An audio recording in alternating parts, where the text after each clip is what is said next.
नमस्कार, स्वागत है आपका हमारे इस खास शो में, जिनके खानदान का हिंदुस्तान में बड़ा नाम है।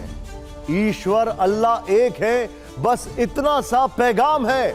जिनकी आवाज से करोड़ों आवाजें मिलती हैं, जिनकी संस्था से करोड़ों को मदद मिलती है, जिनमें परवेज मुशर्रफ की आंखों में आंखें डालकर आईना दिखाने की ताकत है, मगर अपने ही बयान अपने लिए ही आफत है, जिनके करम से लाखों नौजवान की तालीम आबाद है। अक्सर बयानों पर बखेड़ा है, विवाद है। आज टीवी 9 भारतवर्ष के इस हाईटेक स्टूडियो में उनसे ईमान की बात होगी, थोड़ी संविधान की, थोड़ी हिंदुस्तान की, थोड़ी मुसलमान की बात होगी। जोरदार तालियों से स्वागत करिए जमीयत उलेमाए हिंद के मुखिया, पूर्व राज्यसभा सांसद, मुस्लिम स्कॉलर महमूद मदनी जी का। जोरदार तालियां रुकनी नहीं चाहिए। जोरदार तालियों से स्वागत करिए। हमारे स्टूडियो में मदनी जी आ चुके हैं। ये तालियां रुकनी नहीं चाहिए जब तक वो बैठ ना जाए। स्वागत है आपका, आइए बैठिए। हमारे 5 एडिटर्स यहां पर हैं। मदनी जी, पहले तो आपका बहुत बहुत स्वागत, आपने समय निकाला। अब देखिए, शुरुआत करते हैं हल्का सा हिस्ट्री के बैकग्राउंड में जाके, फिर फ्यूचरिस्टिक। आपके दादाजी का आजादी की लड़ाई में एक बहुत बड़ा योगदान है। देश के बंटवारे के वो खिलाफ थे। आपके पिताजी कांग्रेस के साथ रहे, 3 बार राज्यसभा गए। आप कभी समाजवादी पार्टी के साथ दिखते हैं, कभी आरएलडी के, कभी कांग्रेस के हमदर्द हो जाते हैं, कभी बीजेपी की तारीफ करने लगते हैं। इतना कंफ्यूजन क्यों है? आपने अच्छी जगह से शुरू किया, अच्छी जगह ख़त्म किया, इसका शुक्रिया। मुझे कोई कंफ्यूजन नहीं है। जिसकी जो बात सही लगती है उसको कहता हूँ, और जो गलत लगती है उसको कहता हूँ। आजकल ऐसा हो गया है कि गलत या सही बस हम एक तरफ रहेंगे। जिसके साथ हम हैं या जो हमें अच्छा लगता है, उसकी कितनी भी गलत क्यों ना हो, हम उसके साथ रहें। ये एक सोच बन गई है। लेकिन आप किसके साथ रहेंगे? आपको कुछ की बातें बहुत अच्छी लगती हैं, कुछ की बातें बहुत खराब लगती हैं। हाँ, कुछ की कुछ बातें बहुत खराब लगती हैं और कुछ की कुछ बातें बहुत अच्छी लगती हैं। हम ही को नहीं, सभी को है, लेकिन लोगों ने पाले बना लिए हैं। हम तो इसी पाले में रहेंगे जी। अब वो अच्छा करें या गलत करें, तो यहीं से थोड़ा सा डिफरेंस होता है जो आपको इस शक्ल में नज़र आता है। इतनी सी बात है। देखिए, अब मैं आपसे एक और बड़े कन्फ्यूजन की बात करूंगा। वो आपको याद होगा, एक आमिर खान की फिल्म आई थी, कन्फ्यूजन ही कन्फ्यूजन है, सॉल्यूशन का कुछ पता नहीं। बीजेपी कहती है हिंदू खतरे में है, कांग्रेस कहती है संविधान खतरे में है, ओवैसी साहब कहते हैं मुसलमान खतरे में है। जनता कंफ्यूज है कि खतरे में है कौन कौन। हाँ, ये तो सवाल बहुत कंफ्यूजन वाला सवाल है। ये सबके अपने अपने फायदे हैं, तो सब एक दूसरे को खतरे में बता रहे हैं। सच्ची बात यह है कि खतरे में तो कोई चीज़ नहीं है। ये खतरे का जो झुंझुना है, ये सब लोगों को अपने हाथ से हटा देना चाहिए।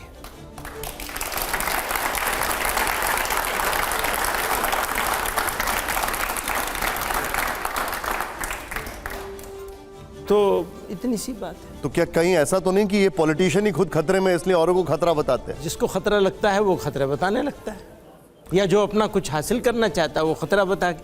आसान तरकीब है ना, कुछ किए बगैर हासिल हो जाएगी चीज़। चलिए, अब खतरे से मैं खतरनाक चीज़ की ओर मुड़ता हूँ, और वो खतरनाक चीज़ है बुलडोज़र। आजकल बड़ा चर्चा में है। आजकल तो राजनीति में बुलडोज़र एक मॉडल सा बनता जा रहा है। आप तो सुप्रीम कोर्ट तक पहुँच गए, बुलडोज़र के खिलाफ हैं। आपकी इस पर राय? देखिए, किसी सभ्य समाज में इस तरह के रवैये की, और वो भी स्टेट को, किसी कीमत पर इजाज़त नहीं होनी चाहिए। इस पर कहने के लिए बहुत सारी बातें हैं, लेकिन मैटर सब जुडिस है। सुप्रीम कोर्ट ने इसके ऊपर एक बात कही है, और अब जल्दी ही उसके ऊपर एक सुप्रीम कोर्ट की तरफ से कुछ और भी आने वाला है। तो मैं नहीं चाहता हूं कि इस सब्जेक्ट पर और ज़्यादा यहाँ पब्लिक में कुछ बात करूं। इतनी बात पर मुझे लगता है आपको भी सहमति होगी। मैं आपसे एग्री करता हूं, लेकिन एक टिप्पणी है जिसके ऊपर आपका रिएक्शन लूंगा। क्या? मामला सब जुडिस है तो ठीक है, आप उस पर मत बोलिए, लेकिन योगी आदित्यनाथ वो कहते हैं कि बुलडोजर के डर से ही यूपी में अपराध खत्म हो गए। उनके समर्थकों ने उन्हें बुलडोजर बाबा का नाम दे दिया। इस पर आप क्या कहेंगे? क्या कहूंगा मैं इसके ऊपर? आपको लगता है कि वो बुलडोजर जो है वो एक उन्होंने इंसाफ का एक प्रतीक बनाया है? आपके अनुसार वो क्या है?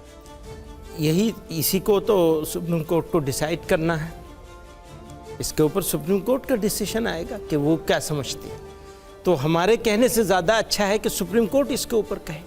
नहीं, लेकिन आपने कहा था, जहां तक मुझे याद है, कि ये न्याय नहीं दिलाता है, नाइंसाफी करता है। मुझे जी हाँ, ये बात तो इससे तो सब आप भी सहमत हैं कि ये न्याय नहीं अन्याय है। अन्याय का प्रतीक बन गया है, अत्याचार का प्रतीक बन गया है। और अगर उनका ये तर्क है कि इस बुलडोजर से जो अन्याय है वो कम हो रहा है, इस बुलडोजर के डर से जो अपराधी हैं वो खौफजदा हैं, तो आप क्या कहेंगे? वो तो जो करने वाला होता है वो अपनी सारी बातें कहता है, हम यही बात कहेंगे। ये सिस्टम, जो सज़ा हो और जो डर हो, वो तो सिस्टम का होना चाहिए, न्याय का होना चाहिए। न्याय के कटघरे में ज़रूर खड़ा किया जाना चाहिए। गलत काम करने वाले को बिल्कुल माफ़ी नहीं मिलनी चाहिए। जी, अब जो हमारे ख़ास मेहमान हैं यहाँ पर, जावेद साहब पहले कुछ बोलना चाह रहे हैं, बताइए। महमूद साहब, पिछले दिनों ये देखा गया कि अभी रिकन्सिलिएशन की बात हो रही थी कि आरएसएस चीफ ने कुछ पहल की है, कुछ चुनिंदा मुसलमानों से वो मिल रहे हैं। अक्सर उनके बयान से भी लगता है कि वो थोड़ा हर चीज़ जो बीजेपी कर रही है उससे सहमत नहीं। आपकी क्या राय है? क्या आरएसएस के जो चीफ हैं उनसे बातचीत, अगर आरएसएस हाथ बढ़ाती है, उनसे बातचीत करनी चाहिए, उनसे नेगोशिएशंस करने चाहिए? देखिए, बहुत पहले, कुछ 1 साल से ज़्यादा हो गया, बल्कि 2 साल तकरीबन हो गए होंगे, कुछ लोगों ने बातचीत शुरू करी थी और मीटिंग करी थी उनसे। उसके बाद हमारे पास आए थे तो हम लोगों ने उनसे सहमति जताई थी। फिर उसको हम अपनी जो हमारी ऑर्गेनाइजेशन है उसके जनरल सेशन में भी ले गए और वहाँ से भी इसको मंजूर कराया। यानी सभी लोगों की सहमति इस बात पर है कि असहमतियों के बीच में डायलॉग ज़रूरी चीज़ है। डायलॉग अगर होने का कोई प्रोसेस किसी के साथ भी स्टार्ट किया जा सकता है या अपॉर्चुनिटी है तो उसको बिल्कुल नहीं छोड़ना चाहिए। तो इसमें तो कोई मुझे नहीं लगता कि कोई समझदार आदमी को इस पर कोई ना इत्तेफाक़ी होगी। नीरजा, मदनी साहब, आपको लगता है कि ये रिजल्ट्स देखते हुए 2024 के उत्तर प्रदेश ने नकारा है, क्योंकि लोगों का मानना था हिंदू मुस्लिम बहुत हो गया। मैं तो वहाँ घूमी, ठीक है, हिंदू होते हुए हमें गर्व है, लेकिन ये हिंदू मुस्लिम कॉन्फ्लिक्ट है, उससे लोग तंग आ गए हैं, उब गए हैं, कुछ और चाहते हैं। और जैसे जावेद ने अभी कहा कि आरएसएस की तरफ बात करना, उनसे बात करना, आपको लगता है कि समय आ गया है कि हमें नेशनल रेकन्सिलिएशन की तरफ बढ़ना है, और क्या उसमें आप कुछ पहल करना चाहेंगे? देखिए, ये जो आप सवाल की शक्ल में सुझाव दे रही हैं ये शानदार है। रिकन्सिलिएशन, डायलॉग, संवाद, ये किसी भी जीवित सोसाइटी के लिए, जिंदा सोसाइटी के लिए ज़रूरी चीज़ है। अगर हम जिंदा हैं, अगर हमारे पास समझदारी है, अगर हम कुछ अचीव करना चाहते हैं, मुल्क को, अपने राष्ट्र को, अपने देश को कहीं आगे ले जाना चाहते हैं, तो हमें जितने भी छोटे कुएं हैं, छोटे घर हैं, उनसे ऊपर उठना होगा और बातचीत करके आगे बढ़ना होगा। तो ये सुझाव सर आंखों पे रखे जाने के काबिल है। आपने सवाल की शक्ल में किया है, लेकिन ये सुझाव है मुझे लगता है, और हम इसको मतलब पूरा इसके साथ सहमति जताना मेरे लिए गर्व की बात है। इसी से जुड़ा हुआ मेरा एक सवाल है कि पिछले 10 सालों में आपने हाँ जी जी जी जी नरेंद्र मोदी साहब के साथ आपकी कई मुलाकातें हुई हैं जिनकी तस्वीरें आई पब्लिक डोमेन में, वो बाजमात थी। हो सकता है आपकी ज़ाती तौर पे भी मुलाकातें हुई हों, वो उसके बारे में मुझे जानकारी नहीं है। इन 10 सालों में ये जो डायलॉग, डिस्कशन, डिबेट हुआ आपका, उससे कहीं किसी नतीजे पे आप लोग पहुंच पाए? क्या वो बात आगे बढ़ सकती है जिसकी तरफ अभी आप और नीरजा जी इशारा कर रहे थे? अगर हम पिछली मुलाकातों का और पिछले एफर्ट्स का की बात करें तो मैं ये बिल्कुल नहीं कह सकता हूँ कि हाँ बिल्कुल बहुत अच्छा है, बात आगे बढ़ जाएगी। लेकिन आशावादी रहना चाहिए, उम्मीद रखनी चाहिए, उम्मीद का दामन नहीं छोड़ना चाहिए। हम ये कहते हैं और ऐसा समझता हूँ मैं कि समय के साथ चीज़ें शायद के ज़्यादा पॉजिटिव डायरेक्शन में जाएं, तो इस उम्मीद के साथ समाज को बाकी रखना चाहिए और बल्कि नए जोश के साथ आगे बढ़ना चाहिए अगर कोई अपॉर्चुनिटी मिलती है। नहीं, लेकिन को भी बात करें। आप जो बता रहे हैं उसमें दोनों पक्ष को थोड़ा थोड़ा एक दूसरे के ऊपर विश्वास और ट्रस्ट लाना पड़ेगा, और ये जो ट्रस्ट डेफिसिट है इसको कम करना पड़ेगा। लेकिन अक्सर हम एक ट्रस्ट डेफिसिट ये देखते हैं, सरकार कोई भी नया कानून, कोई भी नया नियम बनाती है तो तुरंत एक नैरेटिव शुरू हो जाता है, और नैरेटिव ये होता है कि ये कानून मुसलमानों को चढ़ाने के लिए बनाया गया। ये ट्रस्ट डेफिसिट पर आप क्या कहेंगे? मसलन एग्जाम्पल के तौर पर वक्फ बोर्ड की अगर मैं बात करूं, जब मुसलमानों से रिलेटेड कोई कानून बनेगा और उसमें मुसलमानों से कोई विचार नहीं किया जाएगा, विचार विमर्श नहीं किया जाएगा, कंसल्ट नहीं किया जाएगा, कोई बस बना दिया और बना करके उसको टेबल पर रख दिया, तो ऑटोमेटिकली ये होगा। आप कोई की बात कह करके ये कहना चाहते हैं कि देश हित में, लेकिन जो एक सेकंड, देश हित में जितने काम किए जा रहे हैं मुसलमान हर काम का विरोध करता है। आपके इस सवाल से ये प्रतीक होता है, महसूस होता है। तो मुझे लगता नहीं, है ये नैरेटिव है, मैं नहीं कर रहा हूं। हाँ, ये एक नैरेटिव होता है को मैं पूरी तरह रिजेक्ट करना चाहता हूं, पूरी ताकत से रिजेक्ट करना चाहता हूं। मुसलमान ने हमेशा पॉजिटिव रोल प्ले किया है और मुसलमान हर पॉजिटिव रोल प्ले करने के लिए इंडिविजुअल तौर पर भी, कलेक्टिवली भी पूरी ताकत से तैयार था, तैयार है और तैयार रहेगा। अब जैसे वक्फ बोर्ड की बात है, सरकार कहती है कि ये कानून अधिकार छीनने वाला नहीं है, अधिकार देने वाला, हक देने वाला कानून है। ये कानून जो भी है इससे खाली जो मुसलमान समुदाय है उसी को फर्क नहीं पड़ेगा, हिंदुओं को भी फर्क पड़ेगा। बहुत सारे इसमें परमुटेशन कॉम्बिनेशंस हैं।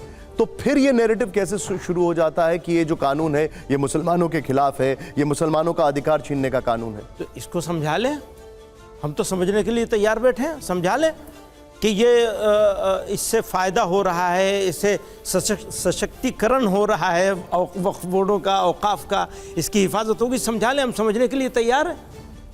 तो इसमें तो कोई दिक्कत वाली बात ही नहीं है, समझा लेना है। मैं आपको एक उदाहरण देता हूं जो सरकार की तरफ से दिया जा रहा है। उदाहरण ये है, सरकार ने इसे पेश भी किया है, तमिलनाडु के तिरुचिरापल्ली में एक गांव है।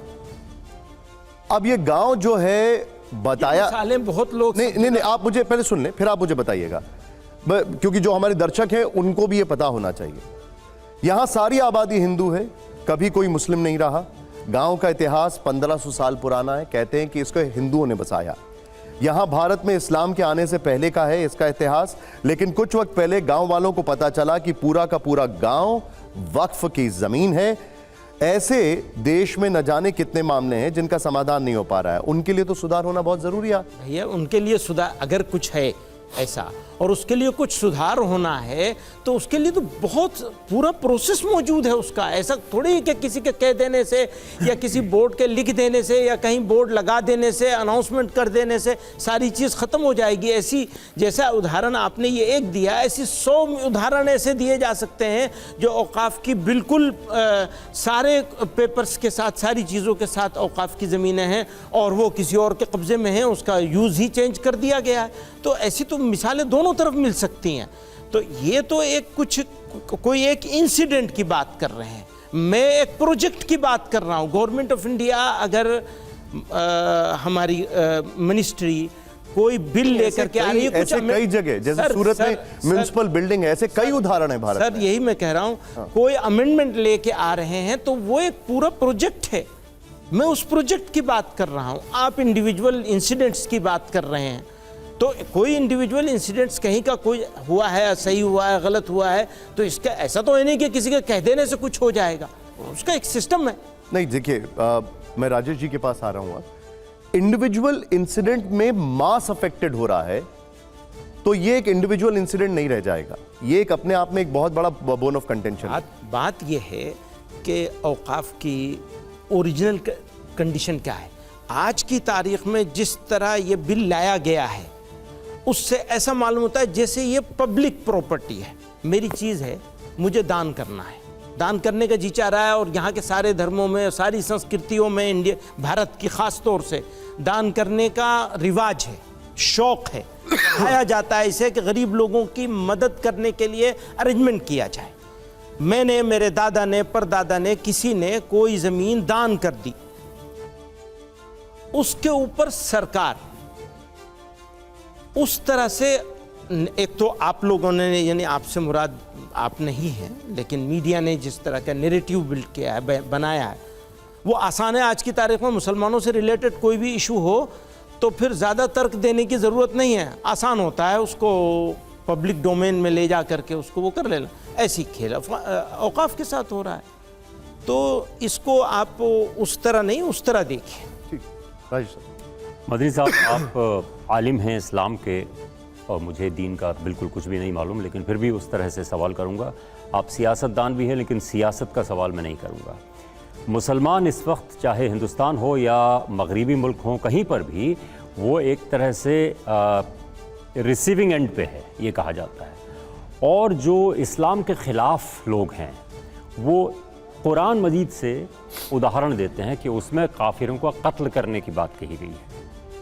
अब ये जो पैरा चैप्टर 5 वर्स 9 है, जहाँ जहाँ काफिरों को देखो वहाँ उनका कत्ल करो, आप इसमें क्या कहेंगे? क्योंकि जब अल्लाह की जो वाणी है वो तो हर युग में, एक तरह से आप अगर ये कहेंगे कि उस दौर में इसका कॉन्टेक्स्ट कुछ और था, लेकिन कुछ जो है इस्लाम को मानने वाले ये कहते हैं कि नहीं, ये तो हमेशा के लिए ही कह दिया गया है।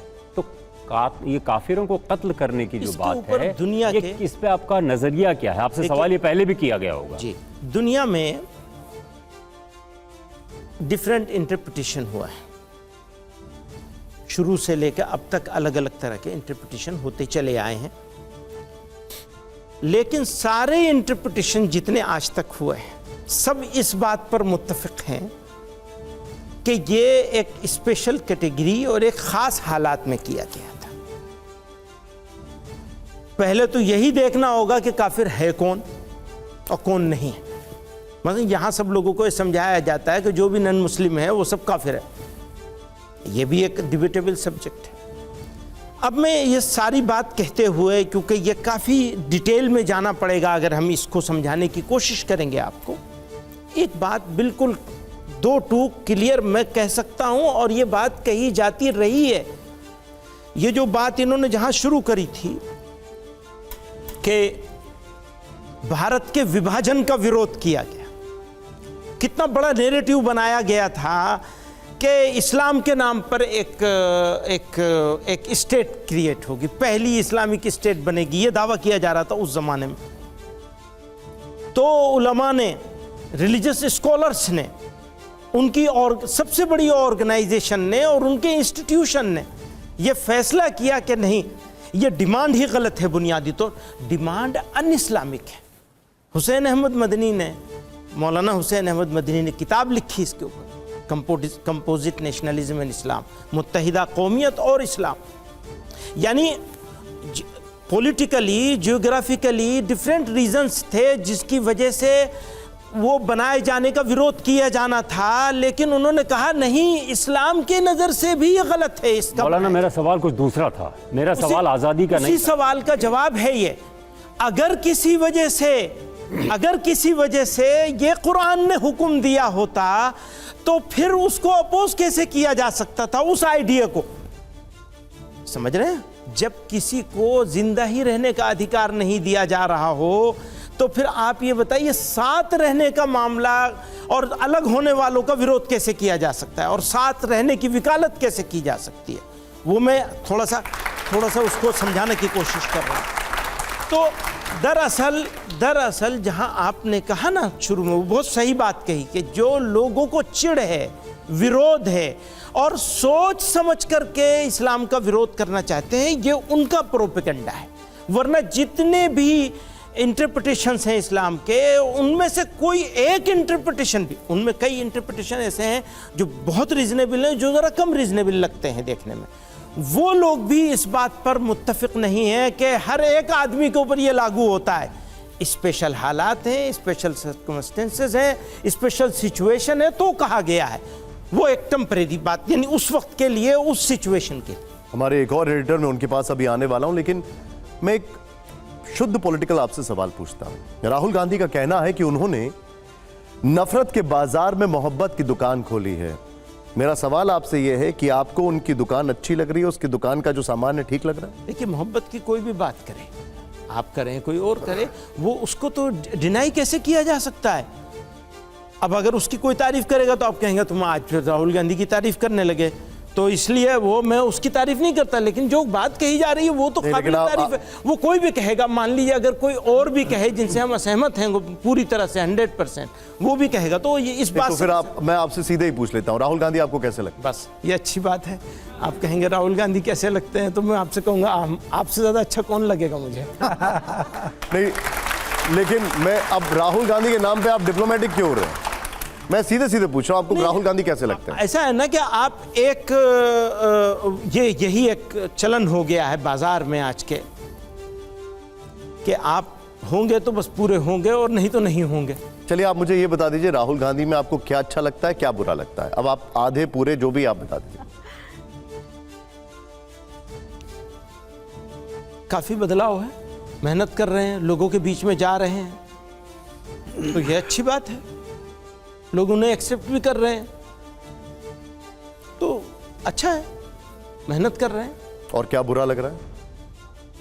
अभी भी क्या चीजें ठीक हो सकती हैं? बहुत सारी चीजें ठीक करने की जरूरत है। जैसे? अब मैं पर्टिकुलर उनके बारे में कैसे एक आदमी मैं कांग्रेस के बारे में पूछ लेता हूं। क्या कांग्रेस पार्टी अब आपको ठीक लग रही है? अब मुझे ठीक लग रही है। क्या मुस्लिम समुदाय के लिए कांग्रेस सबसे बड़ा विकल्प है 2024 के बाद, जो हम देख रहे हैं चुनावों के बाद? देखिए, मेरी पसंद ये है कि सारी पार्टियां सबके लिए, जैसे सबके लिए सारी पार्टियां विकल्प हो सकती हैं, ऐसे ही मुसलमानों के लिए भी सारी पार्टियां विकल्प होनी चाहिए। ये नहीं होना चाहिए कि ये तो हो ही नहीं सकता। मेरे नज़दीक अगर मुझसे आप पूछेंगे, अगर आप मुझसे, मैं दोबारा कहता हूं, आप शायद समझ नहीं पाए हैं, मैं दोबारा कहता हूं, अगर आप मुझसे पूछते हैं मुसलमानों के लिए विकल्प, तो हिंदुओं के लिए क्या विकल्प है? सरदारों के लिए क्या विकल्प है? सबके लिए जैसे सब है, ऐसे मुसलमानों के लिए भी सब होने चाहिए। नहीं, देखिए, जो मेरी पसंद ये, मैं समझ गया आपकी बात, लेकिन आप तो बड़े स्ट्रेट आंसर्स के लिए जाने जाते हैं। हाँ, ये तो जो 2024 का डेटा है वो बता रहा है कि मुसलमानों ने कांग्रेस पर भरोसा जताया है।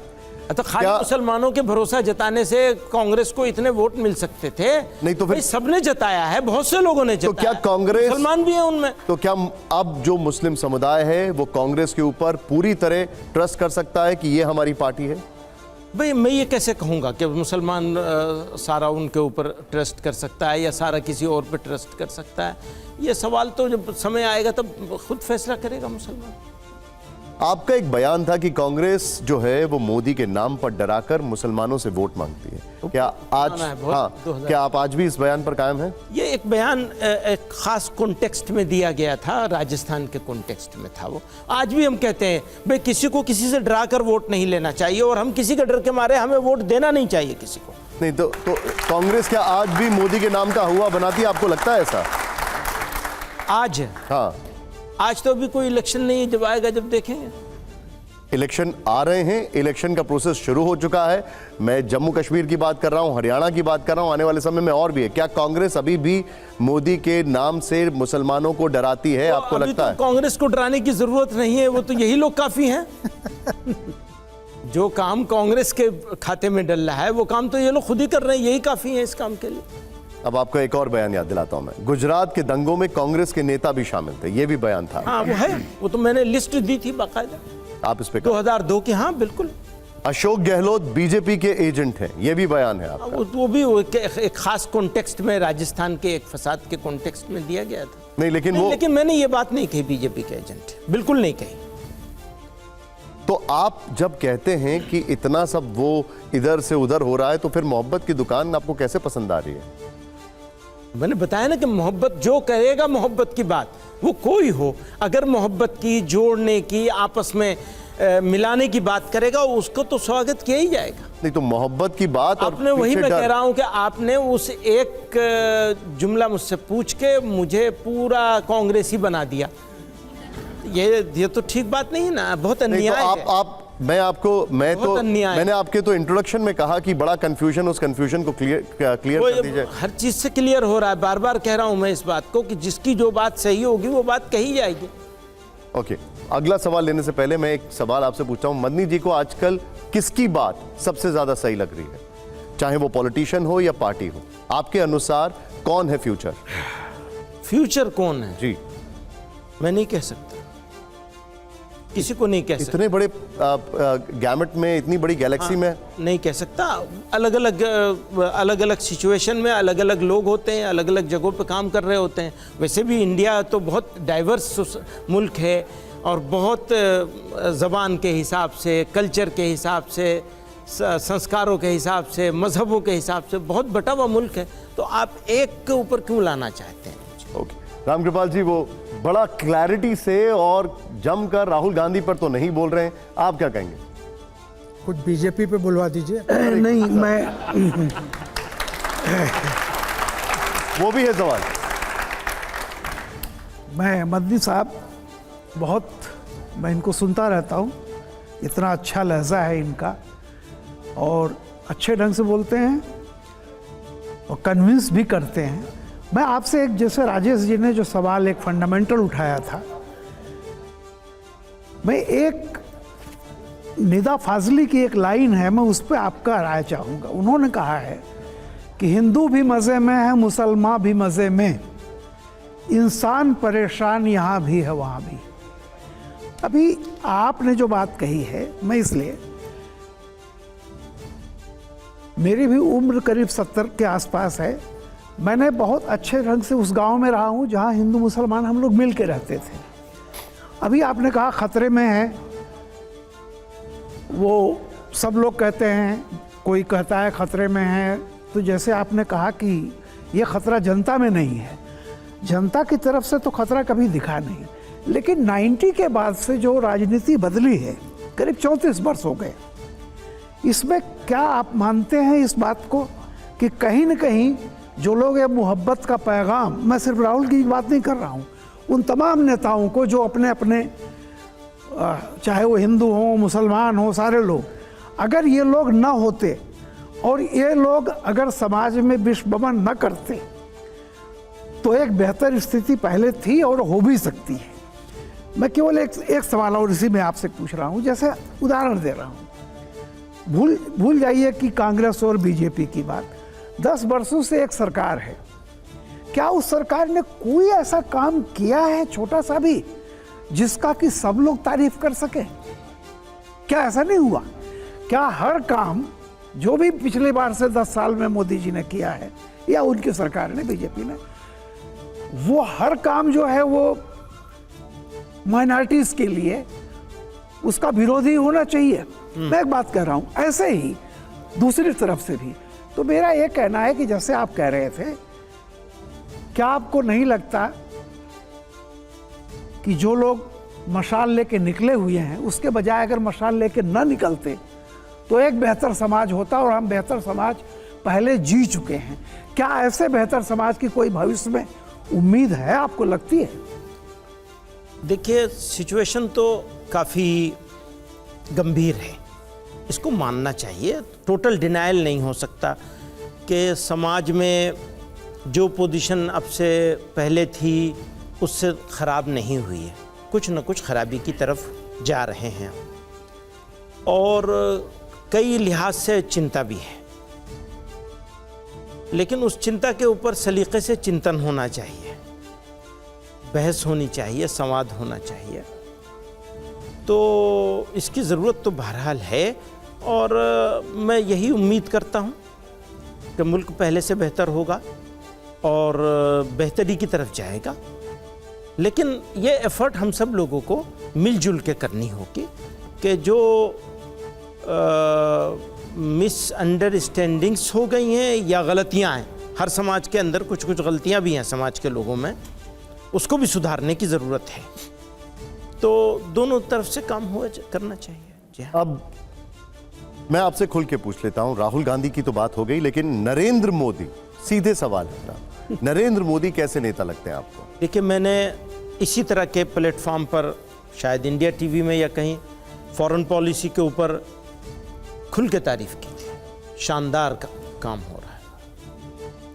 मैंने मोदी जी ने पसमानदा मुसलमानों का इशू उठाया था, उस पर कई लोगों ने विरोध किया था। हमारी ऑर्गेनाइजेशन ने रेजोल्यूशन पास करके उसकी हिमायत की थी। तो ऐसे बहुत सारे सब्जेक्ट हैं। मिसाल दे सकते हैं कि पिछले 10 सालों में हमने गवर्नमेंट ऑफ इंडिया की या प्राइम मिनिस्टर की तरफ से किए गए कामों में से कई तरह के कामों का सपोर्ट किया और उसको अप्रिशिएट किया। जैसे फॉरेन पॉलिसी के बारे में मुझे बोलने की क्या ज़रूरत है, मैंने उसे अप्रिशिएट किया। लेकिन वही बात है कि 100% कैसे होंगे, जो जिसको सही नहीं समझेंगे, हो सकता है हम गलत भी हों, लेकिन जिस चीज़ को हम सही नहीं समझेंगे उस चीज़ के ऊपर तो हम ज़रूर बोलेंगे। आपके हिसाब से क्या चीज़ें सही नहीं हैं? जैसे औकाफ का मामला आपने अभी उठाया, तो वो उस तरीके से किसी भी कानून के लिए जो जिससे पब्लिक इफेक्ट होती हो और ख़ास तौर से एक समाज इफेक्ट होता हो, उसके बारे में कानून लाने से पहले वार्तालाप होना चाहिए, बात होनी चाहिए, संवाद होना चाहिए, फिर लाया जाना चाहिए। क्या इसलिए कि सही करने की तो हमेशा गुंजाइश और ज़रूरत रहती है। बिल्कुल ठीक बात है आपकी, और आप जो बोल रहे हैं ये बड़ा नेचुरल है कि कहीं ना कहीं डिसएग्रीमेंट होगा। लेकिन क्या अभी के हालात में नरेंद्र मोदी आपके अनुसार भारत के लिए मोस्ट सॉट आफ्टर नेता हैं आपके अनुसार? नहीं, मैं किसी को भी इस तरह से आप मुझसे चाहेंगे कि मैं ये कह दूं तो मैं इसको मुनासिब नहीं समझता किसी के लिए भी। एक सवाल मन में ये आता है कि जो भारत का मुसलमान है वो अपने प्राइम मिनिस्टर को कैसे देखता है? और ये सवाल मैं इसलिए पूछ रहा हूं क्योंकि जब हमारे प्रधानमंत्री सऊदी अरब जाते हैं, अभी ब्रुनेई गए, उनको वहां रेड कार्पेट वेलकम दिया। ये सवाल भारत के मुसलमान, ये मैं आपसे क्यों पूछ रहा हूं, आपकी उसकी वजह है मेरी। जब वो ब्रुनेई गए तो उनको रेड कार्पेट वेलकम मिला, ऑर्डर ऑफ किंग अब्दुल्ला ज़ईद मिला उनको सऊदी अरब में। अगर बात की जाए यूनाइटेड अरब एमिरेट्स में तो ऑर्डर ऑफ ज़ईद मिला। एक तरफ वो परसेप्शन है और एक तरफ भारत का मुसलमान का परसेप्शन। हम जानना चाहते हैं कि वो अपने प्राइम मिनिस्टर को कैसे देखता है। देखिए, जब मेरे मुल्क का प्राइम मिनिस्टर कहीं जाएगा और उसे इज्जत मिलेगी तो ये हमारे लिए इज्जत की बात है। तो वहाँ से इसको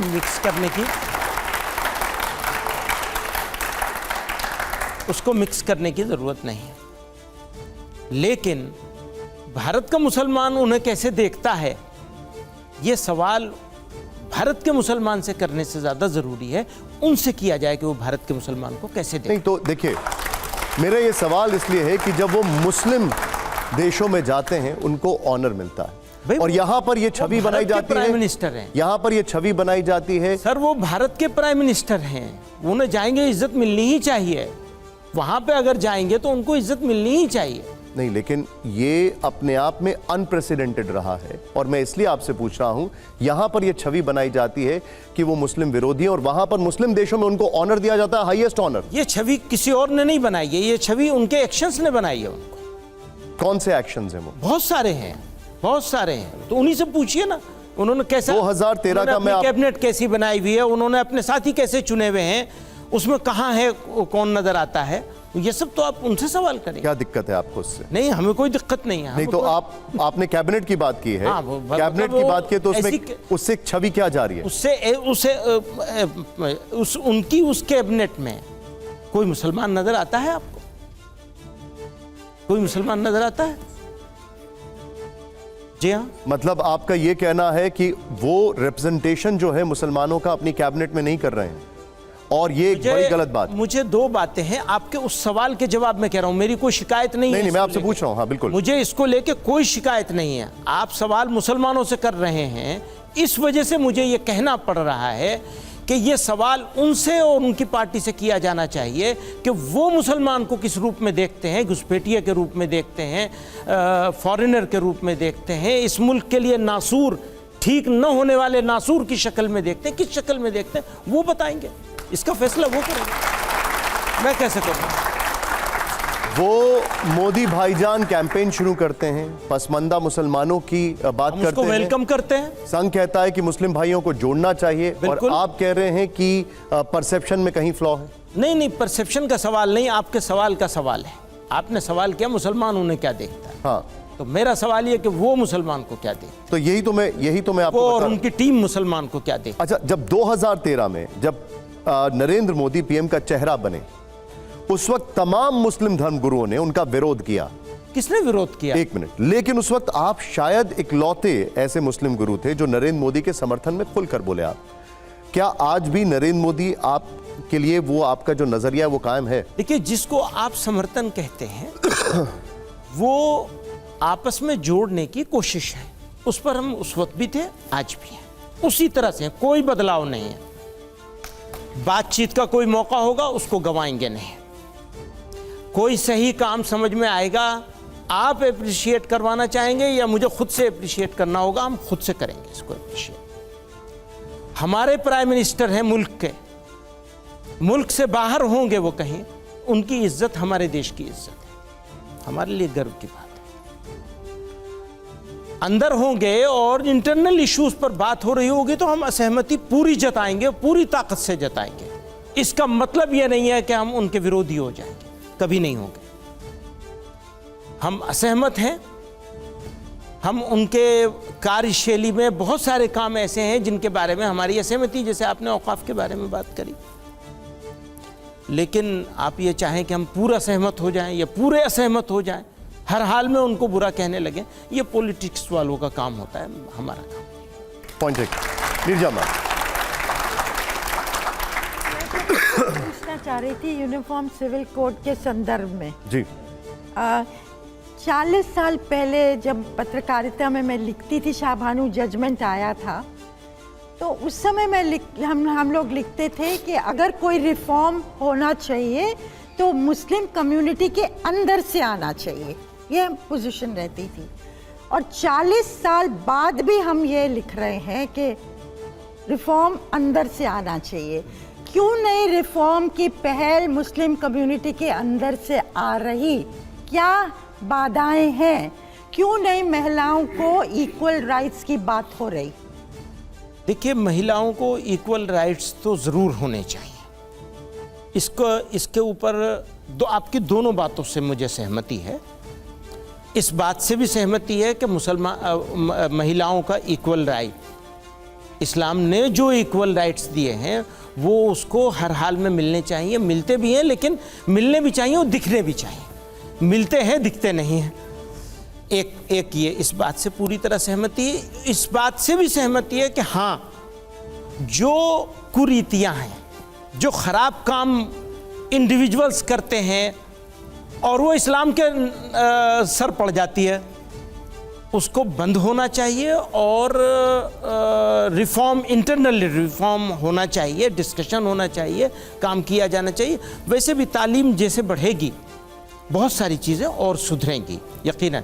हम इसके ऊपर मैं कुछ कहूँगा कि हम ये काम कर रहे हैं, ये काम कर रहे हैं, तो लंबी बात हो जाएगी, लेकिन सहमति है मुझे कि ये काम होना चाहिए, दोनों बातें होनी चाहिए। इसी से मेरा एक जोड़ा सवाल है जी कि नरेंद्र मोदी सरकार ने ट्रिपल तलाक का कानून बनाया, आप लोगों ने विरोध किया, पर्सनल लॉ बोर्ड ने विरोध किया, वो तो मुस्लिम महिलाओं के हितों में, हक में काम हुआ था, उससे आपको क्यों एतराज़ है? अभी आप जैसे औकाफ की बात कह रहे थे कि चलिए औकाफ पे तो अब कंसल्टेशन हो रहा है, पार्लियामेंट की कमेटी बन गई है और उसके वाइडर कंसल्टेशन के बाद होगा, लेकिन ट्रिपल तलाक तो एक क्राइम था जिसको पर्सनल लॉ बोर्ड ने भी माना कि ये गलत तरीक़ा है, और वो अगर अच्छा काम हो गया तो उसके लिए तो नरेंद्र मोदी की तारीफ़ होनी चाहिए।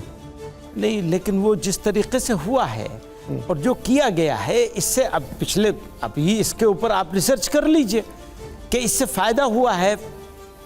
बुनियादी तौर पर हमारा ये मानना है कि फैमिली को टूटने से बचाया जाना चाहिए।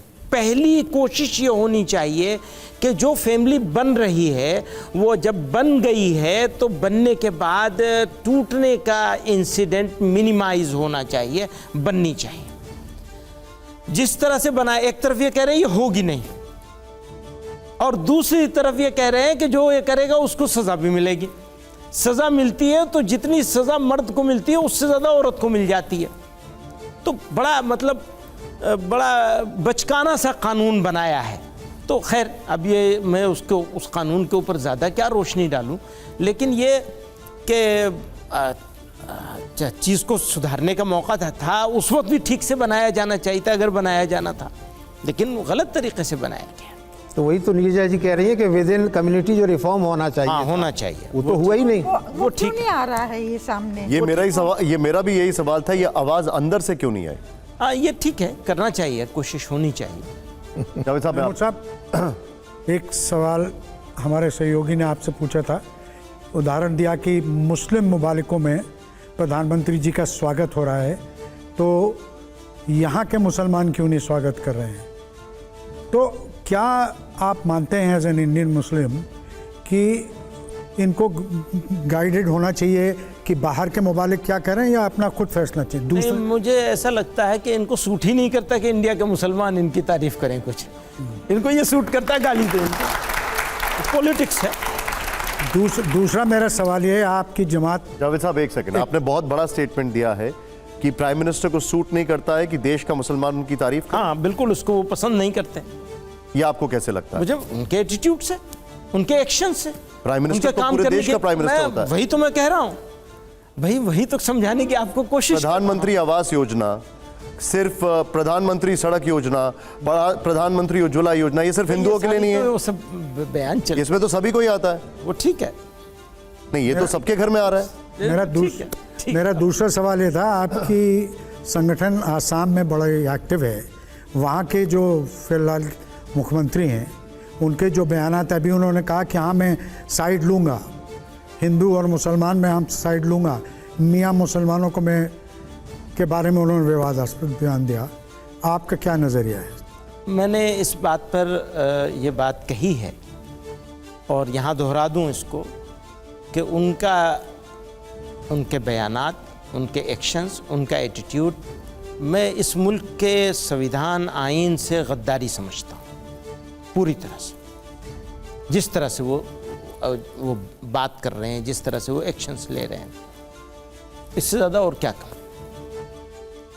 एक सवाल मैं अभी आ रहा हूँ आपके पास। राजेश, हेमंता बिस्वा शर्मा की बात हुई है, जनसंख्या की बात चली है, उनका ये जो स्टेटमेंट है वो कहते हैं कि डेमोग्राफी बदली है। आपने कहा यहाँ पर एक बहुत स्ट्रॉन्ग स्टेटमेंट दिया, इसीलिए मैं आपको इससे थोड़ा सा एलैबोरेट करके पूछना चाह रहा हूँ। वो आरोप लगा रहे हैं कि मुस्लिम आबादी कुछ इलाकों में बहुत तेजी से बढ़ रही है, इतनी बढ़ रही है कि असम में हिंदू अल्पसंख्यक हो जाएंगे। वो कहते हैं कि असम को मियाँ मुसलमानों को कब्जा नहीं करने दूंगा। आपका वही कह रहे हैं ना, उसी को कह रहा हूँ मैं, उसी को कह रहा हूँ। इसी तरह के स्टेटमेंट एक नहीं है, बहुत सारे। लेकिन वो कह रहे हैं कि डेमोग्राफी की चिंता है। हाँ, वो कह रहे हैं डेमोग्राफी की चिंता है। क्या आपको लगता है कि डेमोग्राफी बदल रही है? बाकायदा एक अलग से डिबेट रखी जा सकती है कि डेमोग्राफी के ऊपर कैसे आएगा। पहले वो कहा करते थे इतने सारे विदेशी आ गए, 1,20,00,000 विदेशी। ये आवाज तो केरल से भी मंदी साहब उठती है, झारखंड से भी उठती है कि डेमोग्राफी बदल रही है। आप क्या कहेंगे इस पर? वही मैं कह रहा हूँ, इसके ऊपर तो बहुत रिसर्च हो चुकी है ऑलरेडी, और आसाम में तो बाकायदा कमीशन बना करके सब सारा वोटर लिस्ट नया जो रजिस्टर ऑफ सिटीजनशिप जी बनाया गया है। उसी के नतीजे देख लीजिए ना निकाल के, क्या नतीजे हैं। जो इनका बयानिया पहले था कि 1,20,00,000 आ गए, कांग्रेस के चीफ मिनिस्टर ने 80 लाख असेंबली में कहा था। असेंबली का स्टेटमेंट है उस जमाने में, जो कांग्रेस की चीफ, 80 लाख विदेशी हैं यहाँ। और जब विदेशी बात करते हैं तो मुसलमान ही होता है और कोई नहीं होता। घुसपैठिया होता है तो मुसलमान ही होता है और कोई नहीं होता। तो वो बाकायदा कमीशन बनाया, सुप्रीम कोर्ट के सुपरविजन में, सुप्रीम कोर्ट के ऑर्डर से वो सब हुआ। उसका क्या रिजल्ट निकला है, उसको निकालेंगे तो पता चल जाएगा कि डेमोग्राफी क्या है, कितने विदेशी हैं, कितने घुसपैठिए हैं, कितने ओरिजिनल हैं, क्या है, सारी चीज़ पता चल जाएगी। वो तो वो किसी मेरा स्टेटमेंट नहीं है, वो तो बाकायदा काम हुआ है सालों तक, एक एक आदमी का काम हुआ है। जितने रह गए हैं वो भी क्लियर कर दीजिए, आपके पास तो रिपोर्ट होगी, वो उसको क्लियर करना चाहिए। राजेश जी, लोगों को, देश वालों को कंफ्यूजन में क्यों रखते हैं?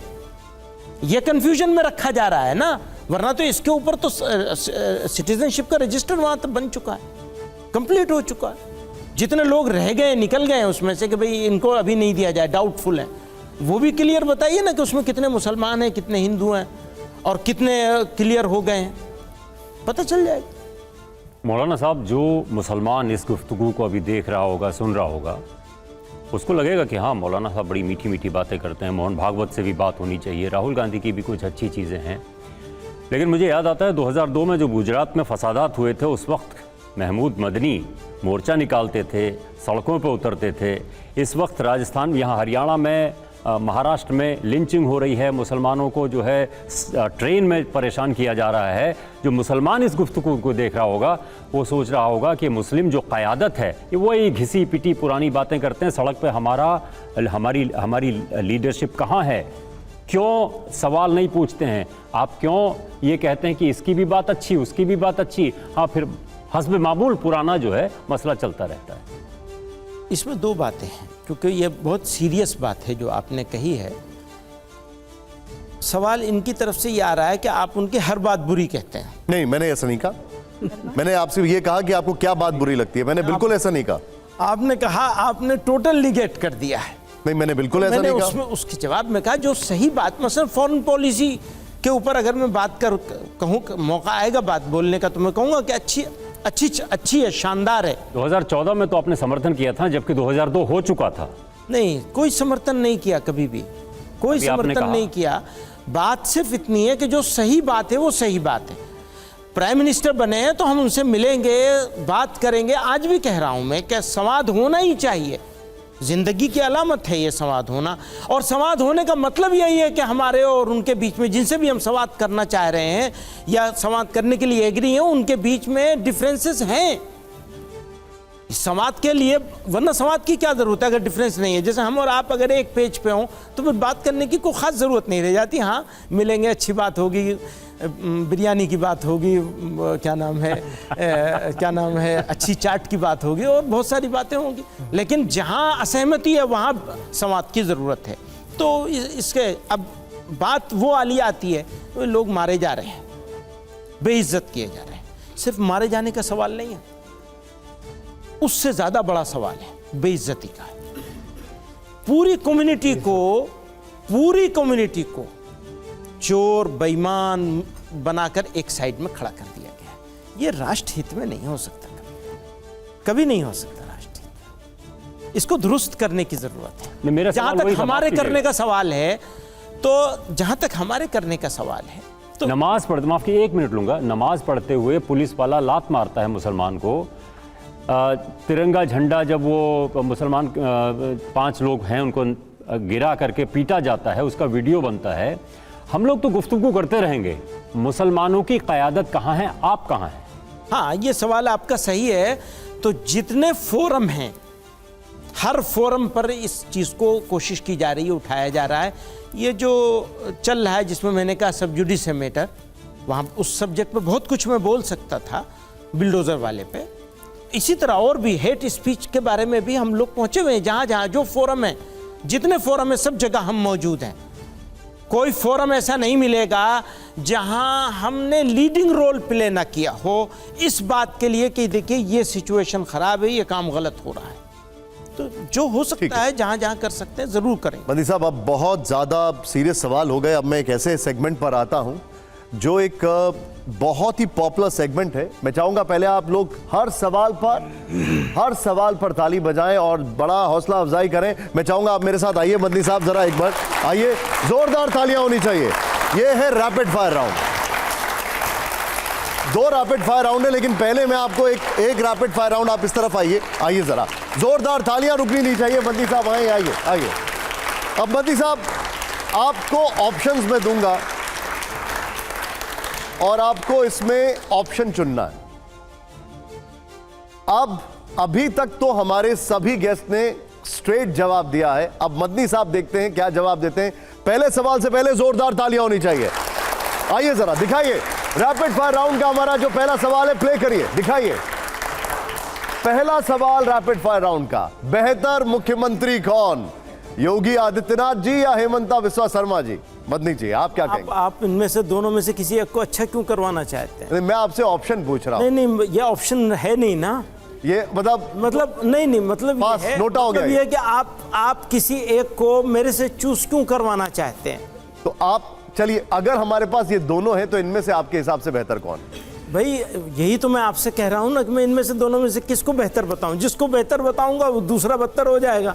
तो आपके हिसाब से दोनों ही बेहतर नहीं है? नहीं, आप ये क्यों कहलवाना चाहते हैं कि दोनों बेहतर पूछना नहीं? चाहता हूं, मैं कुछ नहीं कहलवाना चाहता। देखिए, कोई भी आदमी किसी भी पोजीशन पर बैठा हो वो बदतर या बेहतर नहीं हो सकता। आप कुछ काम अच्छे होंगे, कुछ काम गलत होंगे। तो मैं पहले से कह रहा हूं, कुछ काम अच्छे होंगे, कुछ काम गलत होंगे। अब आप इनमें से किसी एक को क्यों मुझसे चूज करवाना? मतलब ये पास हो गया है, नोटा है ये? हाँ, जो चाहे कह लें, आपकी मर्जी है। मतलब ये सवाल ही गलत है असल। चलिए ठीक है, अब अगले, पहले ही तालियां आ गई, लीजिए आइए। ये सवाल ही गलत है, इन्होंने ये इसका जवाब ये दिया है। हालांकि अब आपको जवाब, अगला सवाल जो है वो आप पे प्लीज जरा जवाब जरूर दीजिएगा। प्ले करिए, अब जरा अगला सवाल दिखाइए और हमारा जो जवाब है बंदी साहब से हम लेंगे। तालियां नहीं रुकनी चाहिए, जरा फोन बंद कर दीजिए। आइए, मुसलमानों का हमदर्द कौन, राहुल गांधी जी, अखिलेश यादव जी या असुद्दीन ओवैसी जी? यही बात इस बारे में भी कहूंगा, ये तीनों हो सकते हैं।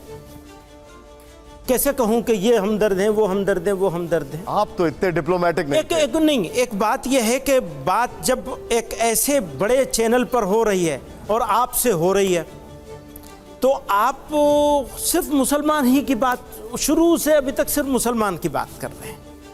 अच्छा, मुझे चलिए मैं आपको इसको रीफ्रेज कर देता हूं। हाँ। मदनी साहब का पसंदीदा कौन है इन तीनों में से? कई काम उनके अच्छे हैं, कई बातें इनकी अच्छी हैं और कई इनकी भी अच्छी हैं। सबसे अच्छी किसकी बात लगती है आपको? सबसे ज्यादा मैक्सिमम बातें सबसे अच्छी कौन करता है? मैक्सिमम बातें किसी वक्त किसी की अच्छी लग जाती है, किसी वक्त किसी की अच्छी लग जाती है। चलिए मैं और आसान कर देता हूं, आपकी दोस्ती सबसे अच्छी किससे है इनमें से? दोस्ती? अरे मैं छोटा सा आदमी हूं, ये कहां दोस्ती करेंगे, इतने बड़े लोग हैं मेरे से। आइए जरा अगले सवाल पर आते, जोरदार तालियां हो जाए जरा। प्ले करिए। लोकतंत्र में सर्वोपरि क्या? मुझे मालूम था कि आप ये सवाल जरूर, संविधान या कुरान शरीफ? ये सवाल ही गलत है, फिर कहूंगा अगेन। ठीक है, कोई कंपटीशन नहीं है दोनों के बीच। आप सही कर दीजिए। यही कह रहा हूं, दोनों के बीच में कोई कंपटीशन नहीं है, कोई मुकाबला नहीं है। ये सवाल मेरे से 2002 से किया जा रहा है, कभी राष्ट्र के नाम पर, कभी देश के नाम पर, कभी कंट्री के नाम पर, कभी ये कि इस्लाम होगा या वो होगा। तो ये सवाल गलत है। कुरान से, हमारी शरीयत से हमारा एक वो है, जैसे हमारे पास माँ बाप होते हैं, हमारे पास वो आप पूछेंगे कौन सी आँख तुम्हें अच्छी लगती है, कौन सी रखें, कौन सी फोड़ दें। हमारे आइन का हमारा जो काम है वो हमारे लिए हमारा आइन है। जब हम देश की बात करेंगे, हमारा सवाल देखिए, मैं आपसे क्यों पूछ रहा हूं, पर ये सवाल गलत है। नहीं, यही सवाल मैं भी आपको गलत सवाल का बैकड्रॉप बताता हूं। आपसे तो ये सवाल कई बार पूछा गया होगा, लेकिन मैं पहली बार पूछ रहा हूं। और यहां पर पहली बार इसलिए पूछ रहा हूं, यहां पर इसी जगह पर संविधान था और इसी जगह पर भगवत गीता थी और आपकी जगह थे कुमार विश्वास। तो उन्होंने क्या कहा? उन्होंने कहा कि संविधान मेरे लिए सब बहुत जगह वो बोल चुके हैं। उनकी समझ उनके हिसाब से है, मेरी समझ मेरे हिसाब से है। मेरी समझ मेरे हिसाब से कॉन्स्टिट्यूशन ऑफ इंडिया उसकी अपनी जगह है और कुरान शरीफ अपनी जगह है। नहीं तो अब ये आप जो इसको बच्चे mix हैं, मत कीजिए। ये जो बच्चे हैं इनका ये जानने का अधिकार है, उनको हाँ, पता बिल्कुल। होना चाहिए। उनको ये पता होना चाहिए कि कुरान का क्या काम है, कुरान की क्या हैसियत है, कुरान का क्या मकाम है। लेकिन आप ये सवाल करके कटघरे में मत खड़ा कीजिए किसी को कि तुम कुरान शरीफ को ज़्यादा मानोगे। नहीं, कटघरा नहीं, क्लैरिटी है, क्लैरिटी। बिल्कुल क्लियर है हमारा माइंड बिल्कुल क्लियर है। अगर इस कॉन्स्टिट्यूशन को लेकर हम कंधे पे घूम रहे हैं तो इस कुरान की वजह से घूम रहे हैं। ठीक, अगला सवाल जोरदार तालियां। आज बड़ी क्लैरिटी से इसका जवाब दिया है मद्दी साहब ने, और ये सवाल कतई पर्सनल नहीं है। वो अब देखिए अगला सवाल। अब अगला सवाल ये, बड़ा स्वतंत्रता सेनानी कौन, मोहम्मद अली जिन्ना या विनायक दामोदर सावरकर? ये सवाल भी ऐसे ही है, इसलिए आप तो हमारे सारे सवालों को ही गलत बताए जा रहे हैं। मतलब ये कि अब अगर मैं यहाँ इंडिया में बैठा हुआ हूँ और इंडियन हूँ और हमारे तो उस विचारधारा से जो बांटने वाली थी उस विचारधारा का विरोध किया है, हवा के रुख के खिलाफ खड़े होकर विरोध किया है। अच्छा, उस विचार जिस बांटने वाली चीज़ों की बात करते थे तो वहाँ दोनों में सिमिलैरिटीज़ मिलती हैं, तो कैसे करेंगे? नहीं कर सकते। आपके हिसाब से दोनों में कोई भी बड़ा स्वतंत्रता सेनानी नहीं मान सकते। ठीक है, अगले सवाल से पहले जोरदार तालियां हो। आइए जरा अगला सवाल दिखाइए, जरा प्ले करिए। मुसलमानों के लिए सबसे सुरक्षित राज्य, गुजरात, उत्तर प्रदेश, कर्नाटक? सभी जगह सुरक्षित है, सभी जगह सुरक्षित, सभी जगह सुरक्षित है। इंसिडेंट सभी जगह हो रहे हैं, सभी जगह उल्टा पलटा काम चल रहा है। कोई एक खास जगह जो आपको लगता है ज्यादा महफूज है? नहीं, ऐसा नहीं कहा है, सभी जगह महफूज है। मैं मुसलमान को इनसिक्योर नहीं करना चाहता हूँ। यह नहीं कहना चाहता फला जगह के मुसलमानों की सिक्योरिटी की बहुत बड़ी प्रॉब्लम है। प्रॉब्लम सब जगह है और उस प्रॉब्लम को एड्रेस किया जाना चाहिए और उसमें आप लोगों का बड़ा सहयोग की ज़रूरत है। चैनल्स को, मीडिया को और सारी सोसाइटी को खड़ा होकर के इसको मसले को ठीक करना चाहिए, ठीक जगह पे रखना चाहिए। इश्यूज़ को लोकलाइज रहना चाहिए, नेशनलाइज नहीं होना चाहिए, सोसाइटी के बीच में नहीं बांटा जाना चाहिए। ये आपका पॉइंट ठीक है, लेकिन मैंने ये सवाल क्यों पूछा, अब इसका भी बैकड्रॉप बताता हूँ। एक ज़माना था जब आपने बोला था कि गुजरात के मुसलमानों ने मोदी के मॉडल को एक्सेप्ट कर लिया है, उनकी जो पॉलिसीज़ हैं उनको एक्सेप्ट कर लिया है। ये आपने उत्तर प्रदेश और कर्नाटक के लिए नहीं कहा, इसलिए मैंने आपसे ये सवाल पूछा। वो भी एक अलग कॉन्टेक्स्ट में बात थी। तो ठीक है, अगले सवाल से पहले अब जो सवाल है बड़ा महत्वपूर्ण है, जोरदार तालियों के साथ अगला सवाल प्ले करिए जरा। बेहतर प्रधानमंत्री कौन, नरेंद्र मोदी जी या मनमोहन सिंह जी? बेहतर प्रधानमंत्री कौन? अब आप ये, प्रधानमंत्री तो एक ही है। अरे दोनों के कार्यकाल को अगर कंपेयर करें तो? दोनों के कार्यकाल को अगर कंपेयर करेंगे तो हमारी पसंद तो डॉक्टर मनमोहन सिंह। ठीक है, ये आपने देखिए एकदम स्ट्रेट जवाब दिया है। जोरदार तालियां। आइए मदनी जी बैठे। तो मदनी जी से अभी तक जो बातचीत हुई है, एक सवाल पर इन्होंने दो सवाल पर बहुत ज्यादा क्लैरिटी से जवाब दिया और वाकई में इसके लिए एक बार फिर से तालियां बनती है। लेकिन अब सवाल आपका। नहीं, आप किस तरह का हिंदुस्तान देखना चाहते हैं? अभी आईन और कुरान की बात हुई, कुरान भी आपकी ज़रूरत है, संविधान भी आपकी ज़रूरत है, फिर नरेंद्र मोदी प्रधानमंत्री हैं, ये एक रियलिटी है, उनकी सरकार है पिछले 10 साल से, ये भी रियलिटी है। तो इस बैकग्राउंड में आप किस तरह का हिंदुस्तान देखना चाहते हैं? जिसका ख्वाब इस देश के निर्माताओं ने, फाउंडर्स ने देखा था, कुर्बानी देने वालों ने मुस्कुराते हुए, हंसते हुए फांसी के फंदों को चूमा था। जिस तरह का देश उन्होंने अपनी आंखों में जिस तरह के देश का ख्वाब सजाया था, मुझे तो मेरा वैसा देश चाहिए। जी मैं आ रहा हूँ, एक मिनट आ रहा हूँ अभी। मंदी साहब, बहुत सारी बातें हुई, बहुत सारे इश्यूज पर बातें हुई। एक शख्स जो बड़ा चर्चा में है और बड़े मतलब जिसको कहा जाए टॉक ऑफ द टाउन है, ये बच्चे भी कई बार उनको लेकर सवाल पूछते हैं, उनको देखते भी हैं। कंगना रनौत को जानते हैं आप?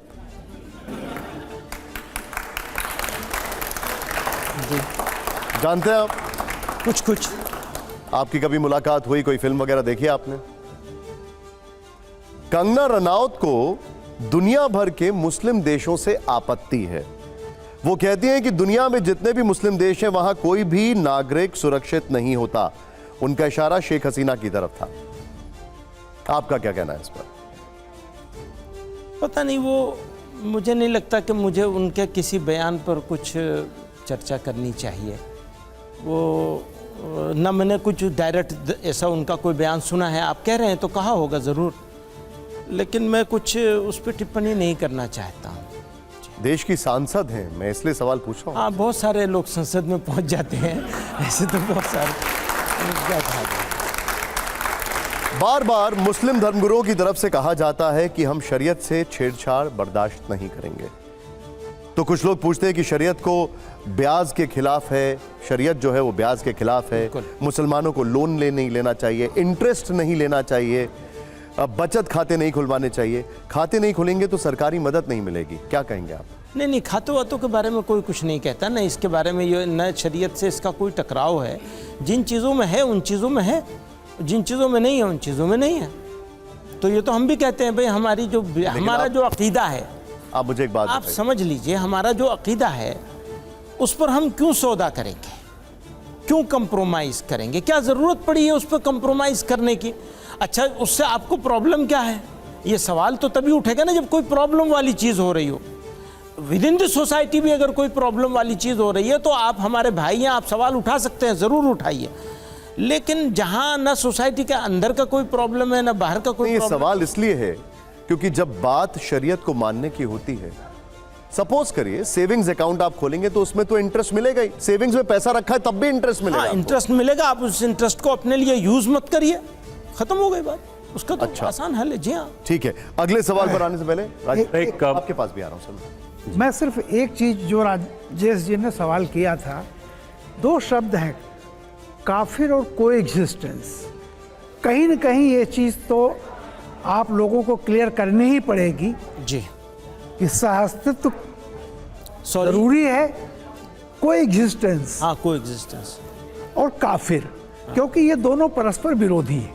तो कहीं ना कहीं ये चीज़ तो कहीं ना कहीं बात करनी पड़ेगी कि सहअस्तित्व यानी हमको साथ जीना मरना है, इस बात को स्वीकार करें। हाँ। तो आप जैसे जो टॉप लीडर हैं जो इस बात की कहते हैं कि गंगा जमनी तहजीब है सारी चीज़, तो कहीं ना कहीं इस चीज़ को जरूर कहना होगा कि जो आप में आस्था नहीं रखता वो दुश्मन है, उसको जीने का हक नहीं है। इसको ख़त्म करना होगा या पूरी तरह से, क्योंकि ये जो है एक छिपा पॉइंट लोगों में लगता है कि कहीं इनके दिल में ऐसा तो नहीं है। देखिए, हमारे पास ये अपॉर्चुनिटी थी जी कि हम आपको छोड़ के जा सकते थे। अगर हम खुदा न खास्ता आपको उस श्रेणी में रख रहे होते तो यकीनन हम छोड़ के चले जाते। हमारे पास ये ऑप्शन था, हम आपको छोड़ के जा सकते थे। हमने आपको, इंडिया को, इस धरती को पवित्र धरती मानते हैं, अपना मैदान अमल मानते हैं। हमने इंडिया को चूज़ किया है, आपको चूज़ किया और अपनी शरीयत के साथ चूज़ किया है, कुरान के साथ चूज़ किया है और कुरान के हुक्म की वजह से चूज़ किया है। इसको शरीयत की वजह से चूज़ किया हमने इंडिया को। तो ये बात जितने तरीक़ों से आप क्लेरिफाई करने को मुझे कहें, मैं, मेरी ऑर्गेनाइजेशन और इंडिया का मुसलमान इसको पूरी ताकत से तैयार है साबित करने के लिए। आप हमारे दोस्त थे, हैं और रहेंगे, हमारे भाई हैं, बिरादर वतन है हमारे। जैसे ये धरती मादर वतन है, ऐसे ही आप हमारे बिरादर वतन हैं, हमारे भाई हैं। आपको न छेड़ सकते हैं न छोड़ सकते हैं। आप हमारे हैं और हमारे रहेंगे। आप हमसे खफा रहेंगे तब भी हमारे रहेंगे, आप हमसे नाराज रहेंगे तब भी हमारे रहेंगे और हमसे खुश रहेंगे तब भी हमारे रहेंगे। मैं उसी नाराजगी पर आ रहा हूँ राजेश जी, मैं आपके पास मैं उसी नाराजगी पर आ रहा हूँ। आपने जो बयान दिया, अभी जो आपने कहा, ठीक है, लेकिन जब रामलीला मैदान से ओम और अल्लाह एक है कह दिया जाता है तो लोग नाराज हो जाते हैं, विवाद और बढ़ जाता है। क्या कहेंगे? नहीं, वो कोई विवाद नहीं है, हम उसको दोबारा भी दोहरा सकते हैं। बिल्कुल वही बात है, नाम अलग अलग है उसके, इबादत करने के तरीक़े अलग अलग हैं, ज़ात तो वो एक है, एक ज़ात है। अब वो किसी को पॉलिटिक्स लगी इसमें, उन्होंने अपना उसका कुछ किया तो ठीक है, हमने उनसे ये भी कहा है भाई तुम्हें किसी वजह से बुरी लगी है ये बात तो भैया हम माफ़ी मांगते हैं। लेकिन अब आप अगर ये कहते हैं कि इस्लाम सबसे पुराना धर्म है, हाँ, तो इस पर फिर लोगों को नाराजगी इस होती पर है। क्यों नाराजगी होगी? भारत भाई, में कैसे पुराना धर्म है? ये बात कहने से का मतलब ये नहीं है कि दूसरे धर्मों को डिनाई कर रहे हैं, हम तो ये कह रहे हैं यही धर्म इस्लाम होगा। देखिए ये सवाल में बिगड़ गई। एक मिनट मंदी साहब, जब इतिहास की बात करते हैं हम लोग, इस्लाम 1400-1500 साल नो बिल्कुल नहीं, लास्ट पहले मेरा पूरा सवाल सुन लीजिए। ईसाई धर्म 2000 साल पुराना है। नहीं भाई, वो भी नहीं है। लेकिन अब चलिए आप जवाब दे दीजिएगा, एक बार सुन लीजिए सवाल। जब ये इतिहासकारों की मैं बात कर रहा हूं, जब सनातन धर्म को 3500 साल पुराना आका जाता है, कुछ लोग तो रामायण काल को 7500 साल पुराना मानते हैं, अब आप इस पर क्या कहेंगे? ऐसे बयान का यही क्या तो हम कह रहे हैं। क्या कह रहे हैं आप? यही हम कहना चाह रहे हैं कि जब दुनिया में इंसान आया, आदम आए, पहले इंसान थे और पहले नबी थे, मैसेंजर थे, और जनाब रसूलुल्लाह सल्लल्लाहु अलैहि वसल्लम लास्ट मैसेंजर थे। तो लास्ट मैसेंजर थे, वो फाइनल करने आए थे। अब हम ये बात अपनी कह रहे हैं, दूसरों को हम यानी चढ़ा नहीं रहे कि हम नहीं तुम ज़्यादा पुराने नहीं हो, हम ज़्यादा पुराने। इस बहस को इस तरह क्यों ले जाया जा रहा है? इसको इस तरह ले जाया जाए कि हम अपना बारे में बता रहे हैं कि इस्लाम ऐसे आया था, ठीक है, हमने वो बताया। तो आप ये कहते हैं नहीं इस्लाम तो अभी आया है, तो हमें उसको क्लियरफाई करना। तो फिर क्या आप अभी भी यही कह रहे हैं कि 1400 साल पहले सबसे पुराना धर्म इस्लाम हम है? यही कहते हैं कि इंसान आया तो इस्लाम आया। तो मैं आपसे और ये बात उन्होंने कही थी मौलाना अरशद मदनी साहब ने कि ये नाम है, यहाँ के लोगों ने ईश्वर कहा, कहीं के लोगों ने अल्लाह कहा, कहीं के लोगों ने खुदा कहा, कहीं के लोगों ने गॉड कहा, और भी अलग अलग नाम है, जात तो एक है। लेकिन सनातन संस्कृति में कहा जाता है सबसे पहले मनु आए। आदम की थ्योरी तो इस्लाम में है, जो मनु आए। भाई यही तो हम भी कहना चाह रहे हैं कि आपकी थ्योरी जो है वो आपको माननी चाहिए, आप मानिए उसे, उसको गलत कौन कह रहा है? हमने ये तो नहीं कहा कि आप सबसे नए हैं, सबसे अभी बस आए हैं, ये सब तो कुछ नहीं है। ये तो बहस का और डिबेट का सब्जेक्ट ही नहीं है, अपने बारे में बता रहे हैं। देखिए ऐसा कहा जाता है कि आप जब ये कहते हैं तो आरएसएस की उस थ्योरी को आप काउंटर करते हैं जिसमें कहा जाता है कि सबके पूर्वज एक हैं, सब सनातनी हैं। हो सकता है कि इसको काउंटर न कर रहे हो, इसको सेकंड कर रहे हो। हमें यह भी कहा जाता है कि अच्छा आप तो उनकी, जब ये बात हम कह रहे होते हैं तो आप ये कह रहे हैं कि हम उनको काउंटर कर रहे हैं। कुछ लोग ये भी कहे, मुझसे खुद आके कहा कि ओहो ये तो आप उनको सेकंड कर रहे हैं। तो ये तो अपनी अपनी समझ की बात है, कुछ लोगों की बुद्धि बिगड़ी हुई है तो उसका क्या करेंगे हम। आप उनके खिलाफ एक नैरेटिव खड़ा कर रहे हैं। नहीं कि कैसे आपने समझ लिया ऐसे कि नैरेटिव किसी के खिलाफ खड़ा कर रहे हैं? नहीं, गलत बात है बिल्कुल। नहीं, वो कहते हैं, बता रहे हैं। देखिए वो कहते हैं सब राम के वंशज हैं, आप कहते हैं कि सब आदम के वंशज हैं। आदम से आए नहीं, लेकिन वो एक अलग बात है। वो तो भारत की बात करते हैं, वो बात करते हैं, मतलब मैं उनको काउंटर करने की मुझे कोई ज़रूरत नहीं। इस इशू पे कोई सवाल? मेरा एक सवाल है जी, मेरा मौलाना साहब आपसे सवाल ये है कि, और ये कई बार कहा जाता है, मुसलमानों पर इल्ज़ाम आयद होता है जहाँ जहाँ वो माइनॉरिटी में हैं वहाँ सेक्युलरिज़म की बात करते हैं, जहाँ जहाँ मेजॉरिटी में चले गए वो दारुल हरब को दारुल इस्लाम में बदलते हैं। क्या हिंदुस्तान को दारुल हरब से दारुल इस्लाम में बदलना चाहिए? एक सवाल ये है। और एग्ज़ाम्पल के तौर पे दिया जाता है अफ़गानिस्तान, फिर पाकिस्तान, फिर अब जम्मू कश्मीर। तो आप इसका काउंटर कैसे करेंगे? क्या आप भी चाहते हैं कि दारुल हरब से दारुल इस्लाम में हिंदुस्तान को बदल दिया जाए? हिंदुस्तान पहले ही दारुल अमन में हो गया है, और जो दारुल अमन है वो है दारुल इस्लाम बनना चाहिए कि नहीं बनना चाहिए? मैंने तो हिंदुस्तान को उस तरह एक्सेप्ट किया है जिस तरह से यह आज हिंदुस्तान है इस संविधान के साथ, उस तरह एक्सेप्ट किया है। मेरे बड़ों ने फैसला किया और इंडिया को चूज किया। और वो सवाल कि जहाँ माइनॉरिटी में होते हैं सेकुलरिज्म चाहते हैं मुसलमान, जहाँ मेजॉरिटी में आते हैं तो कहते हैं अलग पसंद हो जाते हैं। हाँ, ये कहीं मतलब आपका जो ये स्टेटमेंट है, मेरा नहीं, मैं कह रहा हूँ इल्ज़ाम आयद होता है। अच्छा, जो लोग भी ये इल्ज़ाम लगाते हैं वो उनकी बात तो हो सकता है दुरुस्त हो, लेकिन अफ़गानिस्तान के बारे में हम बहुत दो टूक साफ साफ कहना चाहते हैं। अगर इस्लाम अफ़गानिस्तान में है तो सबसे ज़्यादा वहाँ के सिखों और हिंदुओं को या अदर माइनॉरिटीज़ को सबसे ज़्यादा सेफ, सबसे ज़्यादा इम्पावर, सबसे ज़्यादा ताकतवर महसूस होना चाहिए। ये एहसास दिया जाना असल इस्लाम होगा और असल उनकी देखिए तो नहीं है। राजेश जी जो सवाल पूछ रहे हैं, वो उसी सवाल का जवाब दें। बांग्लादेश में उनको सेकुलरिज्म नहीं चाहिए, वहां पर हिंदुओं पर हमले होते हैं। ईरान में सेकुलरिज्म नहीं चाहिए, सेकुलरिज्म की बात भारत में होती। हमले तो देखिए, हमले तो दुष्ट लोग हर जगह करते हैं, उसकी वजह से सिस्टम को तो नहीं तब्दील किया जा बंदी साहब, लेकिन उसका खंडन तो होना चाहिए। हाँ, यकीनन पूरी ताकत से होना चाहिए। बांग्लादेश का मुसलमान बांग्लादेश में जिस पोजीशन में है, अगर वहाँ का हिंदू उतनी पोजीशन या उससे अच्छी पोजीशन में न हो तो ये सबसे बड़े दुर्भाग्य की बात होगी उस देश के लिए, उस मुल्क के लिए। आप मुशर्रफ को आईना दिखा देते हैं, तो आप जमाते इस्लामी को भी तो आईना दिखाइए एक बार। क्या दिखाना चाहते हैं? वो मौका आएगा तो जरूर दिखाएंगे। आप, ये मंच है, आप उनको कुछ यहाँ संदेश देना चाहिए। हमने कहा है कि वो अगर मुसलमान से ज्यादा अच्छी पोजीशन में वहां का हिंदू नहीं हो तो फिर क्या इस्लाम है तुम्हारा? फिर क्या इस्लाम है? अब मैं आपसे जो सवाल पूछ रहा हूं मदनी साहब, कुरान पाक का पहला शब्द इकरा है। इकरा यानी पढ़ो, यानी शिक्षा। लेकिन आरोप यह लगता है कि मुस्लिम बच्चों को आधुनिक शिक्षा के बजाय धार्मिक शिक्षा की तरफ भेजा जा रहा है। ऐसा नहीं है। धार्मिक शिक्षा पाने वाले 2.5% हैं।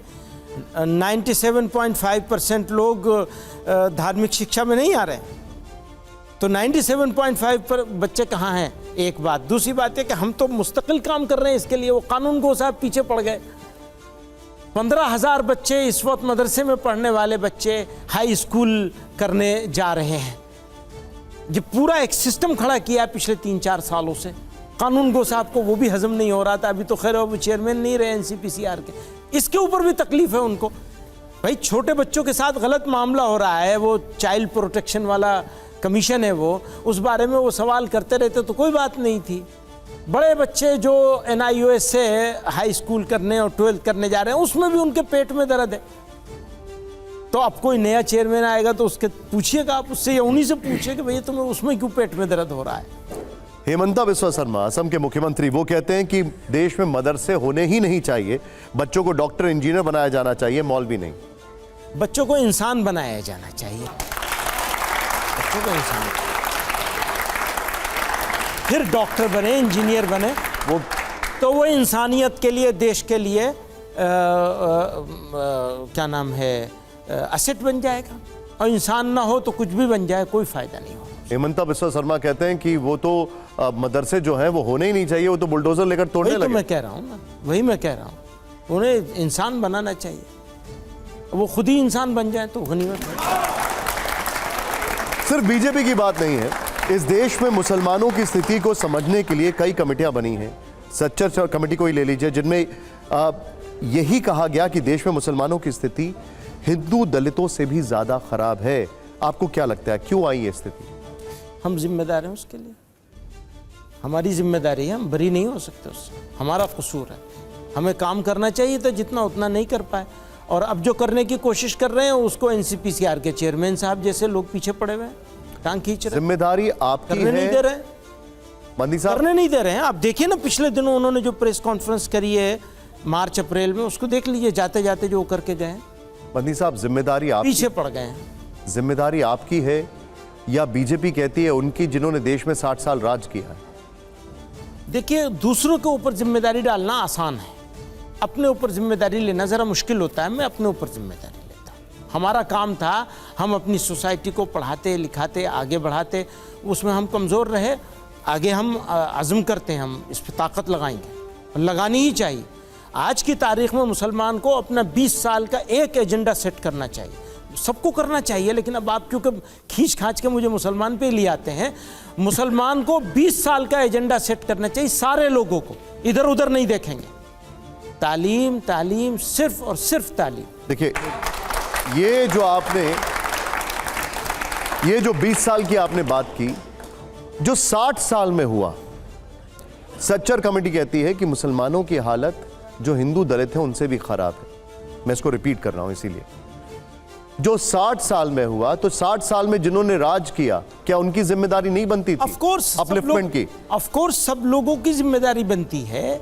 वही मैं कह रहा हूं, मेरे लिए बहुत आसान था ये जवाब देना कि उन्होंने नहीं किया, उन पर डाल देना। मैं क्या कह रहा हूं, मेरी जिम्मेदारी है, इस पूरे समाज की, देश की जिम्मेदारी है, और इन पॉलिटिकल पार्टीज की भी जिम्मेदारी है जिनकी इतनी दिनों सरकार रही। आज भी एफर्मेटिव एक्शन होने चाहिए।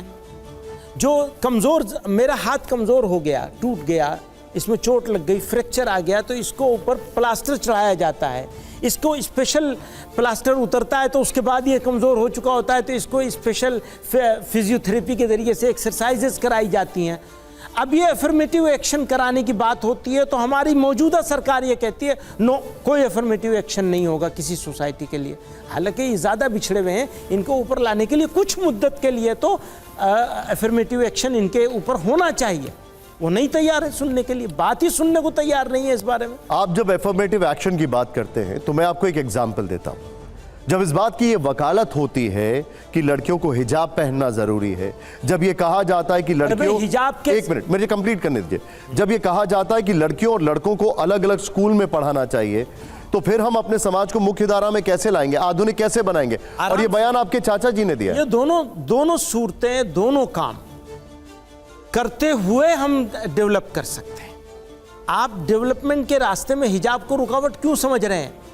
पढ़ाई के रास्ते में हिजाब को क्यों रुकावट समझ रहे हैं? हाँ, ये चॉइस होनी चाहिए। कोई बच्ची हिजाब के साथ पढ़ना चाहती है, वो हिजाब के साथ पढ़े। कोई बच्ची हिजाब के बगैर पढ़ना चाहती है, वो हिजाब के बगैर पढ़े। उसकी फ्रीडम क्यों छीन रहे हैं उस बच्ची की? आप मत छीनिए। हाँ, जबरदस्ती किसी को पहनाइए भी मत। यही हमारा इस्लाम है, यही हमारा सनातन धर्म है, यही हमारा देश है। इसका संविधान भी यही है कि सबको अपनी अपनी मर्जी के मुताबिक जिंदगी जीने का और सारी अपॉर्चुनिटीज मिलनी चाहिए, जैसे भी मिले किसी को अपॉर्चुनिटी। अगर किसी बच्ची को ये डर है, मुझे ये डर है कि मेरी बच्ची या मेरी भतीजी या मेरे पड़ोस की बच्ची, इसकी पढ़ाई छूट जाएगी, इस डर को दूर करने के लिए मैं सिर्फ बच्चियों का अगर स्कूल, कॉलेज, मेडिकल कॉलेज या यूनिवर्सिटी बनाना चाहूं, तो ये अच्छी बात है या बुरी बात है? ये तो अच्छी बात है।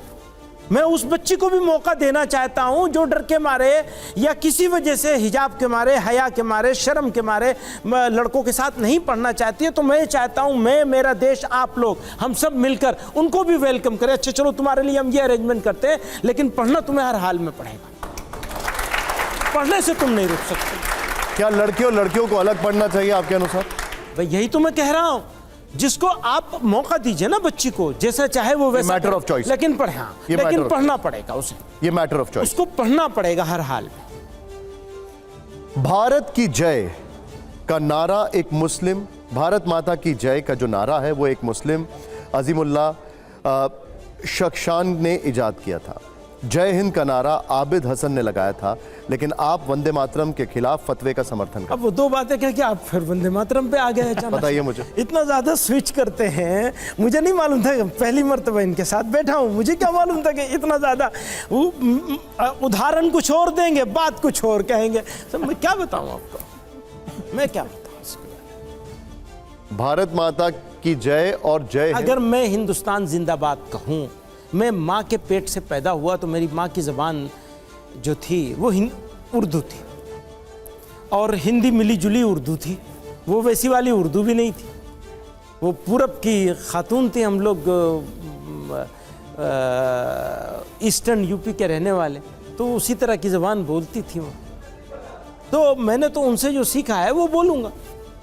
आप ये कि यूं नहीं कह रहे हो तो यूं कहलवाएंगे, ये तो ठीक नहीं, नहीं। लेकिन मैं आपसे अगर मैं हिंदुस्तान जिंदाबाद मैं ये कहूं, सवाल क्यों पूछ रहा हूं, देखिए जो इस देश के फाउंडिंग मेंबर्स या फाउंडिंग पिलर्स हैं, जब वंदे मातरम के वो जो 2 सेलेक्टिव स्टैंजा सेलेक्ट किए गए, तब उन्होंने एक कमेटी बनाकर ये बाकायदा फैसला किया था कि इसमें कहीं पर भी आइडल वर्शिप नहीं है। तो फिर आपको इससे आपत्ति क्या है? ये कमेटी ने क्या फैसला किया था मुझे नहीं मालूम। अरे इतिहास में है सब, आप और उसमें ये इसके ऊपर इसरार क्यों है आपको? मेरा ऑब्जेक्शन आपके इस जिद और इसरार पर है। मेरा ये पहला तो ये मेरी जिद नहीं है, मेरा सवाल है, और ये सवाल हर एक के पास से आता है, और सवाल यही है कि वंदे मातरम से क्या आपत्ति है? इस सवाल के जवाब में मैं आपसे सवाल करता हूं कि मेरे हिंदुस्तान जिंदाबाद से आपको क्या प्रॉब्लम? मुझे कोई प्रॉब्लम नहीं, बिल्कुल प्रॉब्लम। मैं हिंदुस्तान जिंदाबाद कहूंगा, आप मुझसे जबरदस्ती। तो ये विवाद खत्म कैसे होगा? नहीं, खत्म विवाद है ही नहीं।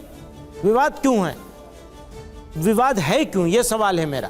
इसका मतलब ये है कि आप सुप्रीमेसी डेवलप करना चाहते। बिल्कुल नहीं, वो मंजूर नहीं है। ये एक सवाल निकलता है, ये मैं सवाल आपसे पूछ रहा हूं।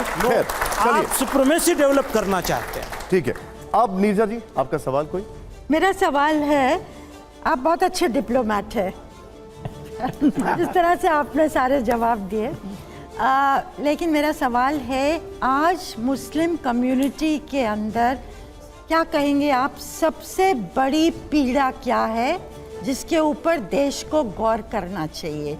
और आपको क्या लगता है, कम्युनिटी का हिस्सा होते हुए कहाँ कम्युनिटी को सबसे ज़्यादा बदलने की ज़रूरत है?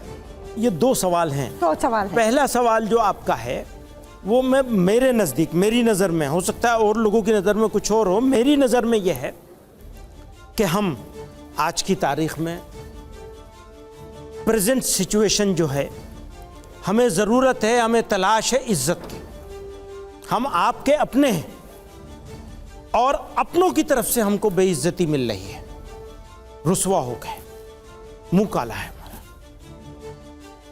एक तो हमारी तलाश इज्जत की है। अगर मुसलमान को इज्जत मिले, एक्सेप्टेंस हो और इज्जत मिले, उसमें मुसलमान को क्या करना चाहिए? यकीनन बहुत सारी चीज़ें जो हमें भी करनी चाहिए, शायद हम नहीं कर रहे हैं, और सोसाइटी को, मुल्क को, सरकारों को भी देखना चाहिए कि वो क्या कर सकते हैं। दूसरा क्या था आपका? सबसे ज़्यादा कहाँ आपको लगता है कम्युनिटी को बदलने की ज़रूरत है? आपने शुरुआत कर दी मुझे डिप्लोमेसी बता करके, तो मैं चाहता हूं कि मैं कोई डिप्लोमेसी वाली बात ना करूं, क्योंकि ये सिंसियर आपकी बात है और आप बुज़ुर्ग हैं। तो मैं पूरे एहतराम के साथ ये समझता हूं कि बहुत सारी कमियां हैं हमारे अंदर। एक एजुकेशन की कमी है, एटीट्यूड की कमी है, हमारा एटीट्यूड की भी कमी है, हमें उसे सुधारना चाहिए। और ज़बान से नहीं कहना चाहिए कि आप हमारे अपने हैं, बल्कि हमें खुद भी अपना समझना चाहिए। आपको आप हमारे अपने हैं, ये रियलिटी है। हम अलग हो नहीं सकते। अलग हो नहीं सकते तो फिर अलग रहने का क्या मतलब है? ये हमारी कमी भी है।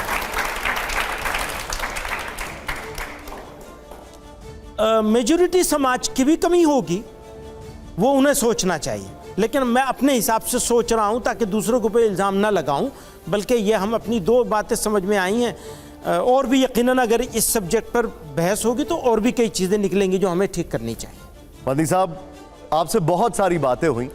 ये इस शो का आखिरी पड़ाव है, लास्ट राउंड है और सबसे ज़्यादा वायरल राउंड है।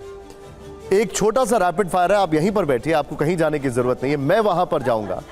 आपको मैं ये प्ले कार्ड दे रहा हूं, इसमें एक तरफ यस लिखा है और एक तरफ नो लिखा है, और वो है सामने कैमरा तो खैर आप भली बात ही जानते हैं, और ये है हमारी ऑडियंस जो आपसे जवाब जानना चाहेगी। ये प्ले कार्ड आप अपने हाथ में लें, पहले जोरदार तालियां हो और हर सवाल पर, हर जवाब पर तालियां हो। और मदनी साहब, कोशिश करिएगा आप कि इसमें डिप्लोमेसी नहीं, सीधा यस या नो में जवाब दीजिएगा। पहला सवाल, तालियां नहीं सुनाई दी मुझे, आइए पहला सवाल दिखाइए जरा। भारत में अल्पसंख्यक असुरक्षित हैं, यस या नो? अब आप ऐसी बात कहलवाना चाहते हैं मुझसे, मैं कहूं सुरक्षित है तो मुश्किल, यस करूं तो मुश्किल, नो करूं तो मुश्किल। क्योंकि इसको मैं दूसरी तरह कहना चाहता हूं। जिस तरह की सिचुएशन चल रही है, इसमें उसको सुरक्षा का एहसास दिलाने के लिए बहुत सारे एक्शंस की ज़रूरत है। फिर भी मैं ये कहता हूं, आज भी, मैं बहुत पहले ये बात कहा करता था, कही थी मैंने ये बात, कि भारत का मुसलमान, भारत के मुसलमान के लिए भारत से अच्छी जगह दुनिया में कोई दूसरी नहीं। काश, एक सेकंड, काश आज भी मैं ये कह सकूं। अब आप इसमें नो कहना चाहेंगे, यस कहना चाहेंगे या नो कहना चाहेंगे? इस पे आपके हाथ में प्ले कार्ड है, सामने कैमरा है। बता दिया ना मैंने। आज के सिनेरियो में क्या है? अब प्ले कार्ड जो है ना वो, अब लास्ट मोमेंट पे आपने काश कह के एकदम डाइवर्ट कर दिया। नहीं वो ठीक है, वो चलिए जरूरी ठीक है। अगला सवाल, जोरदार तालियां अगले सवाल से पहले। काशी मथुरा का विवाद बातचीत से सुलझाया जाना चाहिए, यस या नो सर? ये काशी और मथुरा वाले बताएंगे, आप इसमें क्या कहेंगे, यस मैं या नहीं नो? बताऊंगा। ठीक है, चलिए अगला सवाल, जोरदार तालियां, उससे पहले जोरदार तालियां प्ले करिए जरा। अगला सवाल, मुसलमानों में जातिगत जनगणना होनी चाहिए, यस या नो? जातिगत जनगणना से क्या मतलब है, समझना चाहता हूं। अगर आप वो कह रहे हैं जो प्राइम मिनिस्टर ने उठाया था कि मुसलमानों के बीच में जो पसमानदा तबकात हैं उनके साथ काम किया जाना चाहिए, उनको डेवलप किया जाना चाहिए, तो मेरा यस है। ठीक, जोरदार तालियां। और ऑडियंस में थोड़ा बात कम करें जरा, जोरदार तालियां अगले सवाल से पहले। अगला सवाल, क्योंकि चुनाव नजदीक है, दिखाइए जरा अगला सवाल। अगला सवाल, कश्मीर से धारा 370 हटाया जाना सही था, यस या नो? ये तो हम लोग इसको पहले से कह चुके हैं, हटाए जाने के तरीके पर विरोध है, लेकिन हटाया गया तो हम उसके साथ हैं। यस, तो यस दिखा दीजिए प्ले कार्ड। नहीं, वो इस तरह नहीं दिखाऊंगा, जैसे बोल दिया वैसे दिखा। अच्छा ठीक है, आइए जरा अगला सवाल प्ले करिए, जरा प्ले करिए अगला सवाल। सनातन धर्म भारत का सबसे पुराना धर्म है, यस। अगला सवाल, जोरदार तालियों अगले सवाल से पहले प्ले करिए जरा। लव जिहाद समाज की सच्चाई है, झूठ। नो। मदनी साहब का जवाब नो है। अगला सवाल से पहले जोरदार तालियां हो, प्ले करिए। अगला सवाल, 3 तलाक खत्म होने से मुस्लिम महिलाओं को फायदा हुआ है, यस या नो? नो। नो। आखिरी सवाल, पहले जोरदार तालियां, प्ले करिए अगली सवाल। नरेंद्र मोदी भारत के सबसे लोकप्रिय नेता हैं मौजूदा, आज तो हैं ही हैं। यस। मदनी साहब बहुत बहुत शुक्रिया, जोरदार तालियां मदनी साहब के लिए, बहुत आभार आपका, thank you very much, thank you so much sir, thank you.